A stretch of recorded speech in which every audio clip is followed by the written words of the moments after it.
साल यहाँ पर जब कॉफी की प्राइस 20 थी, वो डिक्रीज होके रही सिर्फ 10। उस कंडीशन में कुछ कंज्यूमर टी के जो होंगे।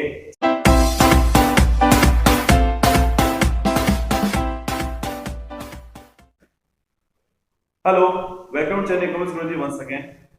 कॉन्सेप्ट ऑफ डिमांड जो हम चैप्टर स्टडी कर रहे हैं, उसमें आज इस चैप्टर को फिनिश करेंगे। और जो लास्ट टॉपिक है प्राइस इफेक्ट, तो बहुत ही हॉट टाइप का टॉपिक है जिसके सभी बेसिक्स हम पढ़ चुके हैं। सभी चैप्टर में जो भी पार्ट्स हमने देखे थे, जो भी वीडियोस हमने समझे थे, जो भी कॉन्सेप्ट समझे हैं, वो सभी कॉन्सेप्ट्स का जो हम सार तत्व बोल सकते हैं as a conclusion, price effect, वो हम आज यहाँ पर समझेंगे।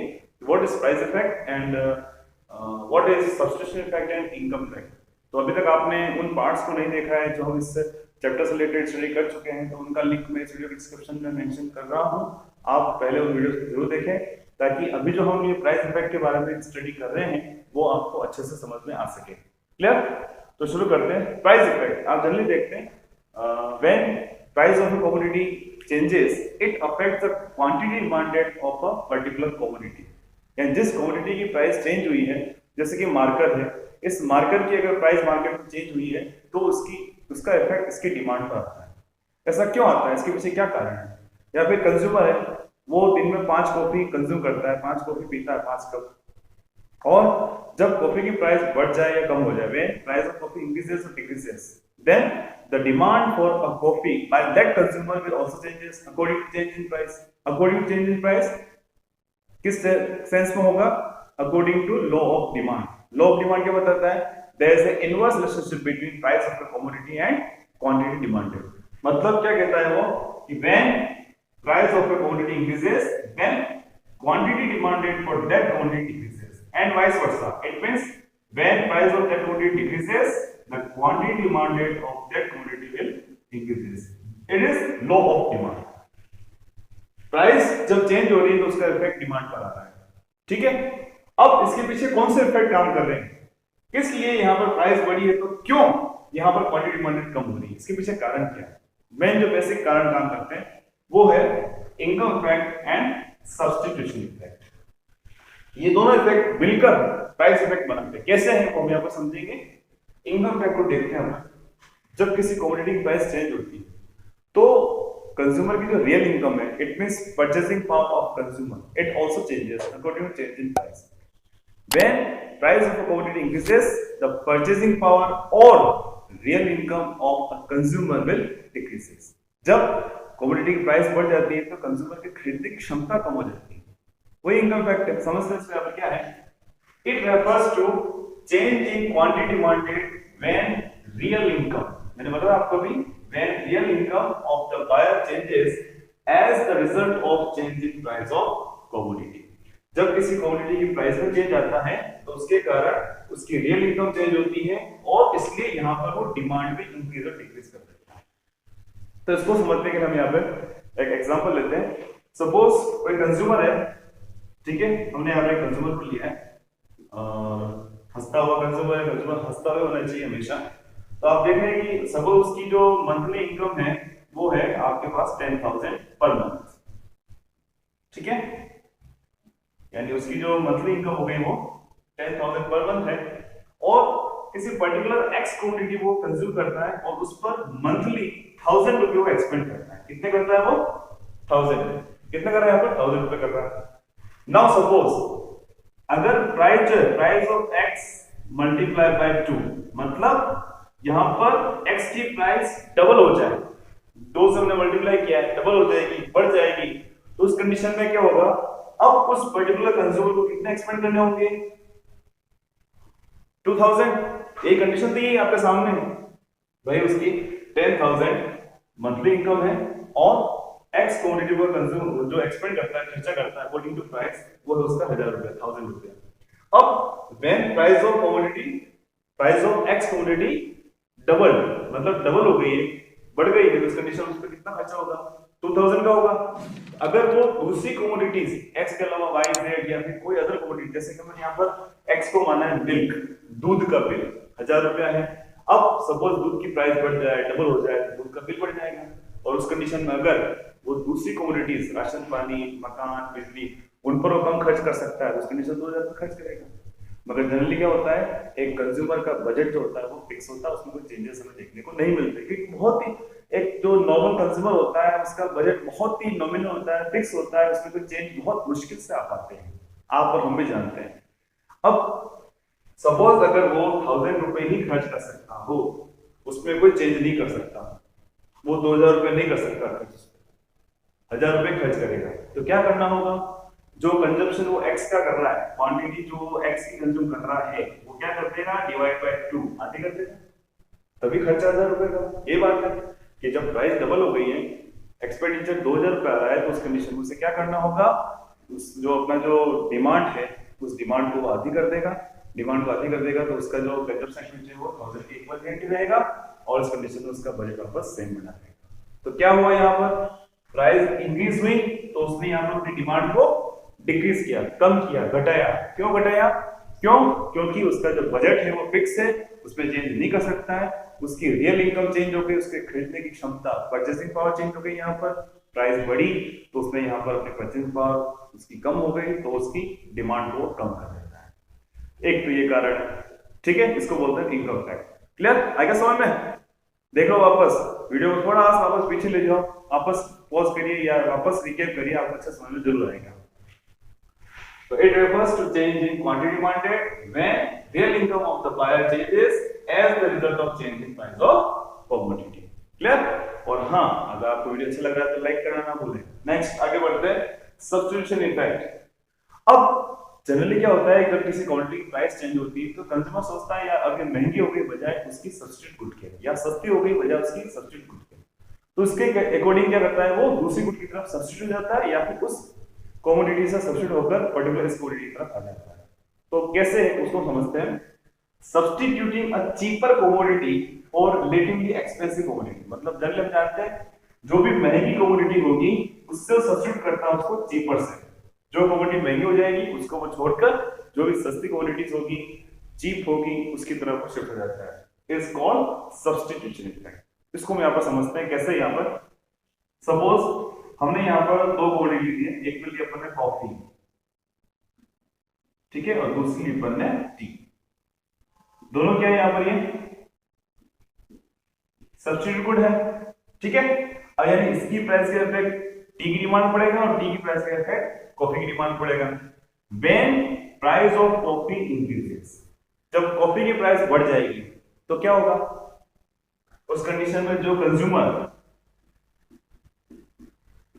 कॉफी कंज्यूम कर रहे थे, सस्ता हुआ कंज्यूमर, ठीक है, जब कॉफी कंजम्पशन कर रहे थे तो उस कंडीशन में वो क्या करेंगे, शिफ्ट होकर किधर चले जाएंगे, टी की तरफ। तो उस कंडीशन में यहाँ पर जो डिमांड है टी की वो बढ़ रही है, जो कंज्यूमर कॉफी कंजम्पशन कर रहा था पहले, अब टी की प्राइस अगर सॉरी कॉफी की प्राइस बढ़ गई है तो उस कंडीशन में कॉफी कंजम्पशन छोड़ के वो टी की तरफ सब्स्टिट्यूट हो जाएगा।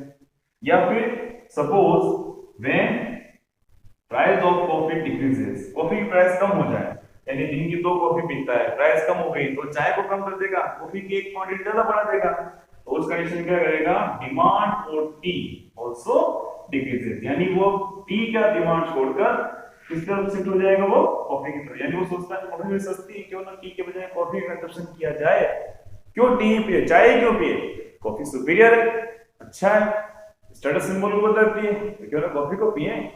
तो उस कंडीशन में क्या करता है वो, अगर कॉफी की प्राइस कम होती है तो टी की डिमांड को कम करके कॉफी की प्राइस को बढ़ा देता है, ठीक है। तो ये बात हो गई अपने यहाँ पर दो इफेक्ट काम करते हैं।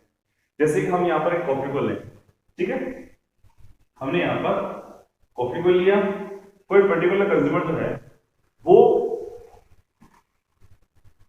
दिन की 5 कॉफी पीता है, मल्टीप्लाई 20, कितना खर्चा आ जाएगा, 1000 का,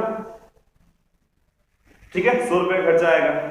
अब सपोज कॉफी की प्राइस जो है वो हो जाए ओनली 10 रुपीज, तो अब क्या हो जाएगा, 5 इंटू 10 कितना हो रहा है, 50। पहले कितना खर्च कर रहा था, 100 रुपीज, अब कितना खर्च कर रहा है, सिर्फ 50। कितने बच रहे उसके पास, 50 रुपए, तो उन 50 से क्या कर सकता है, 5 कप कॉफी और एक्स्ट्रा डिमांड कर सकता है, क्योंकि 10 रुपए पर प्राइस हो गया। तो इस कंडीशन क्या हुआ, जब प्राइस 20 से 10 हुई तो उस कंडीशन में उसने अपनी जो टोटल एक्सपेंडिचर था उसका आधा रह गया, उसका इक्विवेलेंट 100 रुपए खर्च करना चाहता है, तो उसने बचे हुए 50 रुपए 50 रुपीज और उस पर लगा दिए, 10 रुपीज के हिसाब से वो जो है 5 कप और एक्स्ट्रा डिमांड कर देता है। ये तो हो गया इनकम इफेक्ट, यानी उसकी रियल इनकम बढ़ गई, प्राइस कम हो गई, कम एक्सपेंडिचर आ रहा है, कुछ पैसा उसके बाद बच गया है, परचेसिंग पावर उसकी बढ़ गई है, तो उस कंडीशन में क्या किया, उसी कमोडिटी डिमांड को और बढ़ा दिया। साथ साथ यहाँ पर जब कॉफी की प्राइस 20 थी वो डिक्रीज होके रह गई सिर्फ 10, उस कंडीशन में कुछ कंज्यूमर टी के जो होंगे, चाय को कंज्यूम कर रहे थे, उसकी तरफ से भी शिफ्ट होंगे कॉफी की तरफ, थोड़ी और डिमांड बढ़ जाएगी। तो एक तो इनकम इफेक्ट काम कर रहा है, दूसरा सब्स्टिट्यूशन इफेक्ट काम कर रहा है, दोनों मिलकर यहाँ पर क्या बन जाएंगे, आपके price effect. So it is called the combined effect of income effect and substitution effect is called price effect. Clear? तो what is income effect and substitution effect, ये दोनों अपन ने देख लिए हैं। एक शॉर्ट रिकैप लेते हैं। प्राइस इफेक्ट क्या है, दोनों का कॉम्बिनेशन है, मतलब दोनों का जोड़। अगर यहाँ पे एग्जांपल लिया कि भाई कॉफी की प्राइस को 20 से घटाकर हमने 10 किया, तो उसके पास कुछ एक्स्ट्रा पैसा बच रहा है, रियल इनकम बढ़ गई, तो उसने डिमांड बढ़े। दूसरा, टी के जो कंज्यूमर थे वो कॉफी की तरफ शिफ्ट हो गए, तो जब रियल इनकम चेंज हुई, इनकम इफेक्ट, जो टी के कंज्यूमर कॉफी की तरफ शिफ्ट हो रहे हैं, सब्स्टिट्यूशन इफेक्ट। तो किसी न किसी कमोडिटी, कोई भी कमोडिटी ले लें, उस पर्टिकुलर या किसी भी कमोडिटी की डिमांड जो है उसकी प्राइस का रिएक्शन करती है। तो रिएक्शन क्यों करती है, इसके दो कारण हैं, first is income effect and second is substitution effect. Clear? तो इस प्रकार से यहाँ पर हमने कॉन्सेप्ट ऑफ डिमांड चैप्टर पूरा कंप्लीट किया। अब हम स्टार्ट करेंगे इलास्टिसिटी ऑफ डिमांड। बहुत ही इंपॉर्टेंट टॉपिक है, बहुत इंपॉर्टेंट चैप्टर है, हर एग्जाम में इससे रिलेटेड बहुत सारे क्वेश्चन पूछे जाते हैं। तो आप चैनल के साथ बने रहिए, बहुत मेहनत करिए, पढ़िए, रिजल्ट आपको जरूर मिलेगा। और इसके या फर्स्ट और सेकंड चैप्टर के लिंक भी इस चैप्टर के साथ साथ फर्स्ट और सेकंड चैप्टर के लिंक भी आपको इस वीडियो के डिस्क्रिप्शन में मिल जाएंगे। आप उनको जरूर देखिए, अच्छे से देखिए, डायग्राम की प्रैक्टिस करिए, कॉपी में डायग्राम बनाइए। मैंने बहुत सारे वीडियो में डायग्राम आपको बना के बताए हैं, कैसे बनाते हैं, उनकी प्रैक्टिस अच्छे से करिए ताकि आप अच्छे से परफॉर्म कर पाएंगे exam. Clear? Concept of demand जो हम चैप्टर स्टडी कर रहे हैं, उस चैप्टर को आज इस पार्ट में हम फिनिश करते हैं और फिर नेक्स्ट वीडियो से हम चैप्टर नंबर 4 स्टार्ट करेंगे, इलास्टिसिटी ऑफ डिमांड, जो कि मोस्ट इंपोर्टेंट टॉपिक है। यहाँ पर हम आज समझते हैं, हमने पूरा डिमांड के बारे में स्टडी कर लिया अच्छे से। डिमांड क्या है, demand schedule, demand function, demand curve, law of demand, industrial demand function, market demand function, types of goods, superior, inferior, complementary, substitute goods, सबके बारे में हम समझ लिए। कार और पेट्रोल क्या है, कौन सी गुड्स कहलाती है, ठीक है, टी एंड कॉफी कौन सी गुड्स हैं, क्या रिलेशन है, तो हम डिटेल में पढ़ चुके हैं। अब हम एज ए कंक्लूजन आज इस वीडियो में समझ रहे हैं कि अगर बाई चांस अगर आपको पूछा जाता है कि जैसे कि हेडिंग करेंगे हम relationship between demand and price of related goods, जैसे कि रिलेटेड गुड्स कौन सी हैं, which are related goods, there are two types of related goods, first is substitute goods and second is complementary goods. तो ये क्या है, ये मैं यहाँ पे डिस्कस नहीं करूंगा, हम यहाँ पे डिस्कस नहीं करेंगे, क्योंकि ये सभी गुड्स, ये सभी जो टॉपिक्स हैं बेसिक्स, हम पिछले वीडियो में अच्छे से समझ चुके हैं। उन सभी वीडियोस के लिंक मैं इस वीडियो डिस्क्रिप्शन में मेंशन कर रहा हूं, आप उन वीडियोस को जरूर देखें ताकि आपको बेसिक्स पता चल सके और आज हम यहाँ पर जो स्टडी कर रहे हैं वो आपको अच्छे से समझ में आए। तो हम बात करते हैं यहाँ पर relationship between demand and price of related goods. Related goods की कंडीशन में, मतलब सपोज अगर एक्स एंड वाई ये दोनों रिलेटेड गुड हैं, तो यहाँ पर P X and D Y, मतलब एक्स की प्राइस और वाई की डिमांड में क्या रिलेशनशिप होता है वो हमें यहाँ पर देखना है। रिलेटेड गुड है और रिलेटेड गुड में दो टाइप्स की गुड्स होगी, एक्स वाई हो गया और कोई भी फर्दर गुड्स हो गई, तो हम यहाँ पर समझते हैं डिटेल में। फर्स्ट हम लेते हैं यहाँ पर रिलेटेड गुड जो है वो रिलेटेड गुड है सब्स्टिट्यूट गुड्स। सब्स्टिट्यूट गुड्स में एग्जांपल क्या सबसे best, coffee and T. Clear? हमने यहाँ पर कॉफी की प्राइस को लिया है और टी की डिमांड को लिया है। अब जब यहाँ पर कॉफी की प्राइस में चेंज आता है तो टी की डिमांड में क्या इफेक्ट आएगा, उसको यहाँ पर डायग्राम के थ्रू हम यहाँ पर एक्सप्लेन कर रहे हैं। देख रहे हैं आप, सपोज प्राइस ओपी है कॉफी की जो प्राइस ओपी है उस कंडीशन में कंज्यूमर पॉइंट ए पर है और ओक्यू को इक्विवेलेंट यहाँ पर डिमांड कर रहा है, ओक्यू के बराबर। अब suppose when price increases to ओपी1, कॉफी की प्राइस इंक्रीज हो जाए तो क्या होगा, जो कंज्यूमर पहले कॉफी कंज्यूम कर रहे थे वो सोचते हैं कि यार कॉफी कंज्यूम करना बहुत महंगा है, तो वो टी की तरफ शिफ्ट हो जाते हैं। और इस कंडीशन जब कॉफी की प्राइस इंक्रीज होती है तो वो टी की डिमांड को बढ़ा देते हैं। देखना आप यहाँ पर, और कंज्यूमर पॉइंट ए से बी की तरफ मूव कर जाता है। क्लियर? तो when price of coffee increases then demand for tea decreases, ये वाली बात यहां पर आप देख रहे हैं। नेक्स्ट, सपोज प्राइस कम हो जाए, अब कॉफी की प्राइस OP2 हो जाए, पहले OP थी अब OP2 रह जाए, तो उस कंडीशन में क्या होगा, कंज्यूमर जो होंगे वो टी का कंजप्शन कर रहे थे, कॉफी की तरफ अट्रैक्ट होते हैं, कॉफी का कंजप्शन जो है, सॉरी, अगर कॉफी की प्राइस कम हो जाती है तो टी का, हाँ, जो टी का कंजप्शन कर रहे थे वो कॉफी की तरफ अट्रैक्ट होते हैं, टी की तरफ नहीं, कॉफी की तरफ अट्रैक्ट होते हैं, और उस कंडीशन में टी की डिमांड को कम कर देते हैं। जो पहले टी की डिमांड OQ थी अब वो रह जाती है सिर्फ OQ2, और उस कंडीशन में कंज्यूमर पॉइंट ए से सी की तरफ यहां पर आ रहा है। ये कब हो रहा है, when price of coffee decreases, coffee की प्राइस अगर यहां पर कम हो जाती है तो उस कंडीशन में हम क्या देख रहे हैं कि जो डिमांड है टी की वो यहां पर कम हो जाती है। यहां पर क्या सही है बात, आपने भी हाँ कर लिया होगा, क्या ये बिल्कुल सही है कि जब कॉफी की प्राइस बढ़ रही है तो टी की डिमांड घट रही है? नहीं, यहां पर क्या हो रहा है, जब कॉफी की प्राइस बढ़ रही है तो टी की डिमांड यहां पर इंक्रीज हो रही है। ये एरो का ध्यान रखिएगा। अगर ऐसा कोई मिस्टेक अगर आपको लगती है पढ़ते हुए तो आप कमेंट बॉक्स में कमेंट जरूर करिए, क्योंकि मैं जानबूझ के कई छोटी मोटी मिस्टेक्स रखता हूं पर मुझे कमेंट्स मिलते नहीं। तो आई होप आप थोड़ा ध्यान से देखेंगे, समझेंगे क्या टॉपिक है। अगर आपको थोड़ा सा कुछ लगता है कमेंट बॉक्स में जरूर बताएं, ठीक है। तो यहां पर पॉइंट ए से बी की तरफ गया कब, जब प्राइस जो बढ़ी और साथ साथ कॉफी की प्राइस बढ़ी तो यहां पर टी की डिमांड इंक्रीज हो गई। तो कुल मिलाकर हम क्या कर सकते हैं, in case of substitute good there is a positive relationship between price of one good and demand for other good. इन दोनों में कौन सा रिलेशनशिप होता है, यहां पर पॉजिटिव रिलेशनशिप। अब हम बात करते हैं कॉम्प्लीमेंट्री गुड्स की, और कॉम्प्लीमेंट्री गुड्स में सबसे बेस्ट एग्जांपल हम हमेशा लेते हैं पेट्रोल एंड कार। हमने यहाँ पर पेट्रोल की प्राइस को लिया है और यहाँ पर लिया है कार की डिमांड को। अब हम देख रहे हैं कि जब प्राइस OP है तो कंज्यूमर ए पॉइंट पर है, उस कंडीशन में डिमांड की ऑर्डर OQ के इक्विवेलेंट।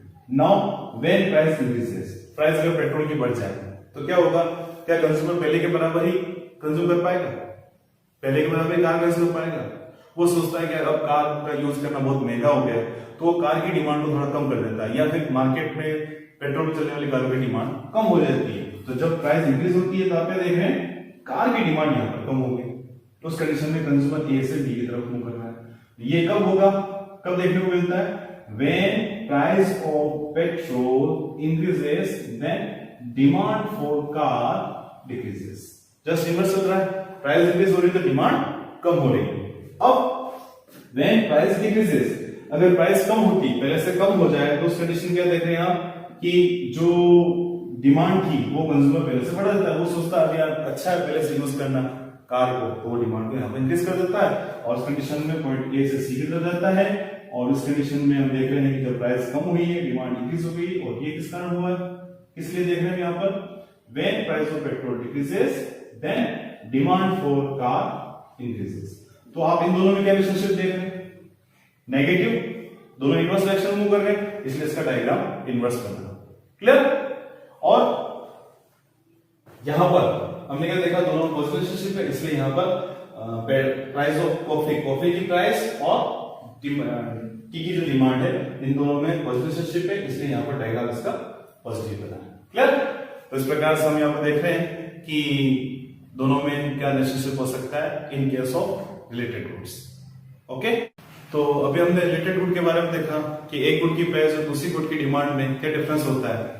अब हम बात करते हैं, जनरली एक क्वेश्चन पूछा था एग्जाम में, how price of related goods effects the demand for a commodity. यानी अब हम यहाँ पर पर्टिकुलर एक ही कमोडिटी, जैसे कि अगर हम टी ले रहे हैं तो टी की प्राइस, टी की डिमांड को लेंगे, और अगर हम कॉम्प्लीमेंट्री गुड ले रहे हैं जैसे कि कार, तो कार की प्राइस, कार की डिमांड को लेंगे, और उस कंडीशन में हम जानेंगे कि उसकी जो रिलेटेड गुड है, टी है तो कॉफी की प्राइस में क्या चेंज है, उसका इफेक्ट क्या आ रहा है इस पर, और अगर कार है तो पेट्रोल की प्राइस में क्या चेंज आ रहा है, उसका इफेक्ट यहाँ पर क्या आ रहा है, वो हमें यहाँ पर देखना है। तो फर्स्ट कंडीशन आप देख रहे हैं यहाँ पर इन case of substitute goods. Substitute goods कौन से यहाँ पर, कौन कौन से हम यहाँ पर लेते हैं, एक तो है टी एंड सेकंड है कॉफी, इन दोनों को हम यहाँ पर लेंगे। तो आप देख रहे हैं यहाँ पर increase in price of substitute good. Substitute good कौन सी, यहाँ पर हमने यहाँ पर टी को लिया है तो इसकी सब्स्टिट्यूट कौन सी है, गुड कॉफी। अब सपोज ए पॉइंट पर कंज्यूमर है, D1 T1 उसकी डिमांड कर्व है। अब जब कॉफी की प्राइस इंक्रीज हो जाएगी, when price of coffee increases then demand for tea increases. ये होता है, दोनों में पॉजिटिव रिलेशनशिप है। तो आप यहां पर देख रहे हैं increase in price of substitute good, coffee की प्राइस बढ़ी है, तो उस कंडीशन में कंज्यूमर ने टी की उसी प्राइस पर, कांस्टेंट प्राइस पर टी की डिमांड को इंक्रीज कर दिया। तो अगर आपके सामने एग्जाम में क्वेश्चन डायग्राम दे दिया है और आपसे पूछा है कि कंडीशन क्या रिप्रेजेंट कर रही है कि जब टी की प्राइस कांस्टेंट रहते हुए कंज्यूमर टी की डिमांड को इंक्रीज कर रहा है, इसके पीछे रीजन क्या है? Simple, increase in price of substitute good. उसकी जो सब्स्टिट्यूट गुड है कॉफी, उसकी प्राइस यहां पर बढ़ेगी। Just inverse, when price of substitute good decreases, मतलब decrease in price of substitute good. यहां पर कॉफी की जो प्राइस है, हमने यहां पर सब्स्टिट्यूट गुड कौन सा लिया है? कॉफी। कॉफी की प्राइस जो है वो यहां पर प्राइस ऑफ कॉफी डिक्रीज हो रही है सब्स्टिट्यूट गुड। तो उस कंडीशन में क्या होगा कि सपोज कंज्यूमर पहले ए पॉइंट पे था, टी की प्राइस टी थी, हमने यहां पर अगर टी की प्राइस को लिया तो यहां पर भी प्राइस ऑफ टी ही लेंगे और यहां पर भी डिमांड ऑफ टी की लेंगे। तो टी की कांस्टेंट प्राइस पर जब कंज्यूमर ए पॉइंट पर था और उस कंडीशन में कॉफी की प्राइस डाउन हो गई, तो क्या होगा? जो कंज्यूमर टी का कंजप्शन कर रहे थे उसको छोड़ किस तरफ ट्रांसफर होंगे? कॉफी की तरफ। और यहां पर टी का जो डिमांड कर पीछे की तरफ शिफ्ट हो जाएगा कंज्यूमर के लिए और टी की डिमांड यहां पर कम हो जाएगी। क्लियर? तो जब आपके सामने टी की ही प्राइस, टी की डिमांड, टी की प्राइस, टी की डिमांड दे रखी हो और उस कंडीशन में अगर आपको पूछें कि सब्स्टिट्यूट गुड की प्राइस में चेंजेस आ रहे हैं, तो अगर इंक्रीज हो रही है तो ये वाला डायग्राम बनेगा, क्योंकि यहां पर टी की डिमांड बढ़ जाएगी, और डिक्रीज हो रही तो इस कंडीशन में ये वाला डायग्राम हम बनाएंगे और उसको रिप्रेजेंट करेंगे। तो आई होप आप एग्जाम में किसी प्रकार से कोई मिस्टेक नहीं करेंगे। नाउ नेक्स्ट, अब हम बात करते हैं in case of complementary goods. Complementary goods कौन कौन से हमने यहां पर ली है? एक तो ली है कार और सेकेंडली अपन ने पेट्रोल। दोनों को हमने यहां पर लिया है, कार एंड पेट्रोल। अब हम बात करें increase in price of complementary goods.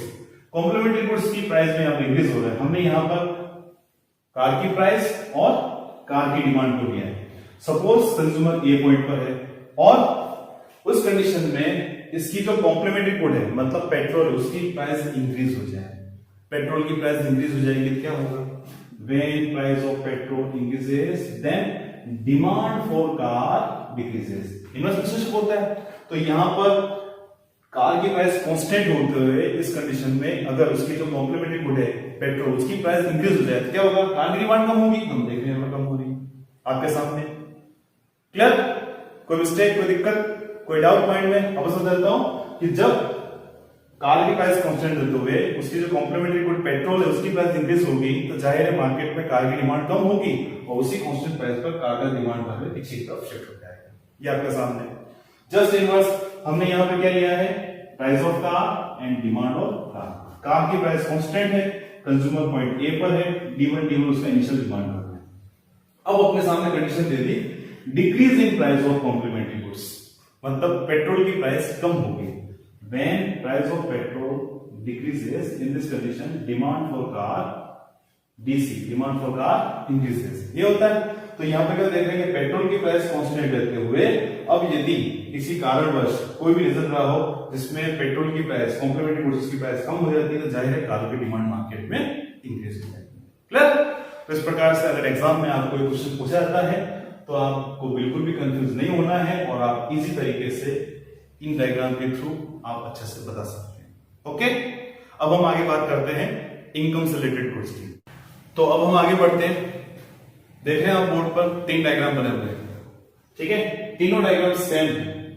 अब ये तीनों डायग्राम सेम होते हुए भी अलग अलग कंडीशन को रिप्रेजेंट करते हैं। वो कैसे करते हैं, हेडिंग वाइज क्या है वो हम यहाँ पर समझेंगे। देख रहे हैं आप तीनों ही डायग्राम के ऊपर हेडिंग जो है वो चेंजेस है।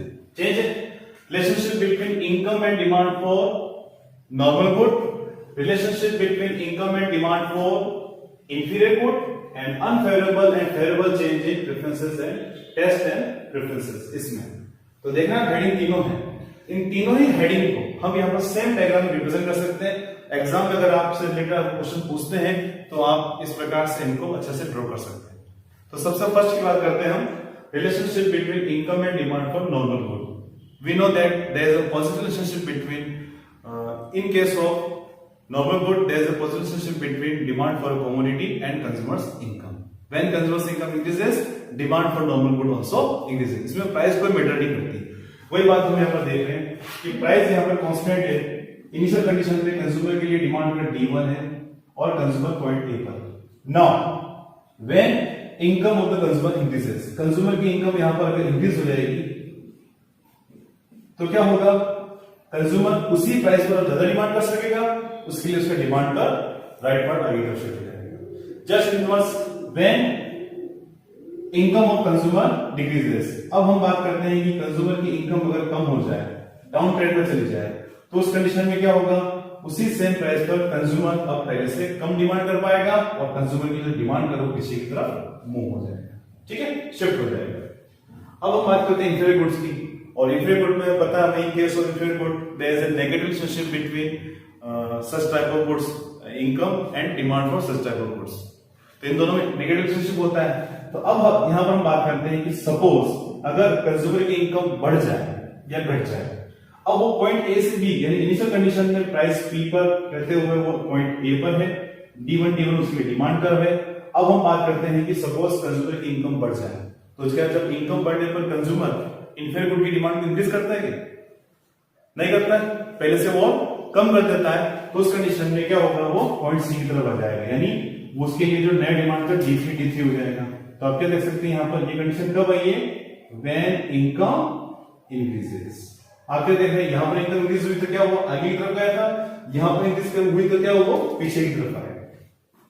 अब हम बात करते हैं सपोज कंज्यूमर की इनकम डिक्रीज हो जाए, तो उस कंडीशन में क्या होगा, ये कंडीशन हमें देखने को मिलेगी व्हेन इनकम डिक्रीजेस। अगर इनकम कम होती है तो इस कंडीशन में हम यहां पर देख रहे हैं जो कंज्यूमर के लिए जो डिमांड कर रहे हैं वो आगे तरफ शिफ्ट हो जाता है, क्योंकि इंफीरियर गुड्स जैसे कि बीड़ी, मोटे कपड़े, खादी क्लोथ्स, इन सब की जो डिमांड है वो कंज्यूमर बढ़ा देता है, क्योंकि कंज्यूमर के पास इतनी इनकम पहले के बराबर नहीं रह पाती है, इनकम कम हो जाती है, तो ऐसी गुड्स की डिमांड को इंक्रीज कर देता है।